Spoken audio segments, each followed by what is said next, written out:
देख बिना break. Download Tak app. Russia's Deputy Chief of Mission Roman Babuskin speaking to India today. Many thanks for joining us here in India today. An important announcement. The S-400s are going to be delivered to India. The first tranche of payment has already been made. Indeed. So S-400, this is a landmark deal in our bilateral defense cooperation, which is one of the pillars of our special and privileged strategic partnership. So for mutual satisfaction, so we are committed to timely implementation of this contract, and we do expect that the delivery will be completed by 2025. So the issues have been any issues which were appearing recently were resolved for mutual satisfaction, which is also a clear demonstration that no impediments, no sanctions imposed from outside would anyhow jeopardize our friendship. Right. Roman, your ambassador just now said that hitting out at the United States of America in no less a way, saying that those who show concern about Kashmir can go to Kashmir. Russia is not meddling in India's internal affairs. That was to Ken Juster going to the valley. So I would just reiterate what the ambassador has said, that this is not a matter of our bilateral relations. This is a domestic affair of India, and in principle we are not going to comment on that. So that principle we are following in our bilateral cooperation with India and other friends. But if India invites, although India is looking at only those embassies that have put in requests to travel to the valley, will Russia put in any request? And if not, if there is any invitation from India, then will your ambassador or you go to Jammu and Kashmir? It is too early to comment on that until we receive the invitation.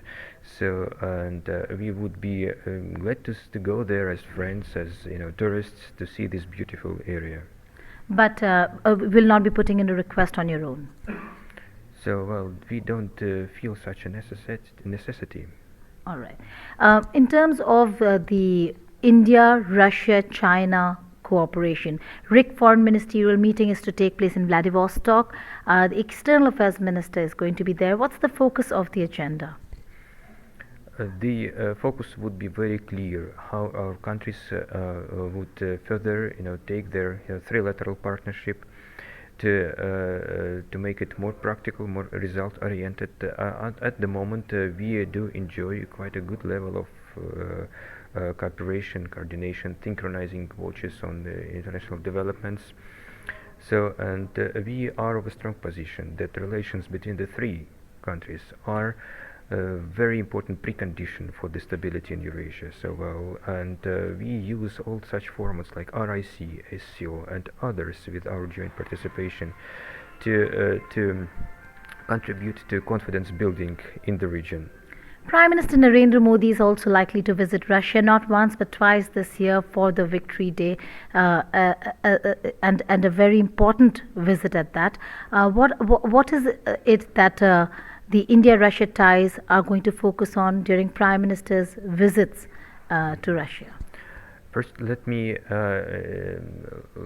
clear a bit about the number of times the Prime Minister would like to is planning, at least it's expected to visit. So of course it is 2 times to Russia, and then we will have altogether 5 times our leaders will be meeting during the course of the year.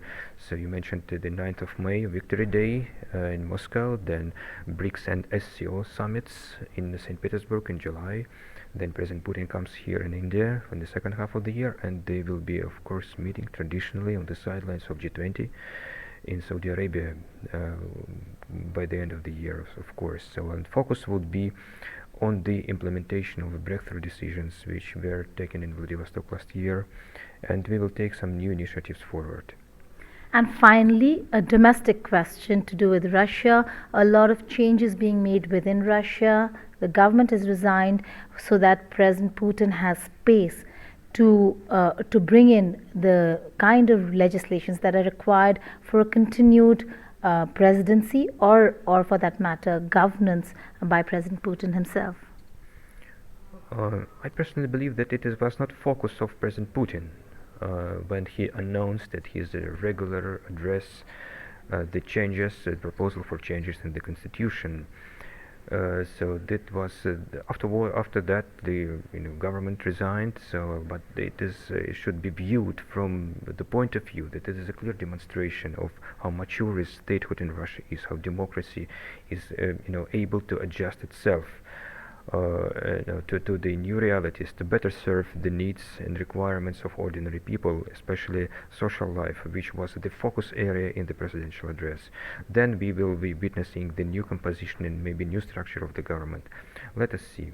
On that note, many thanks for joining us. That's the Deputy Chief of Mission of Russia to India, speaking exclusively to India today. The message very clear. There are going to be 5 meetings between Prime Minister Narendra Modi and President Putin in the year 2020.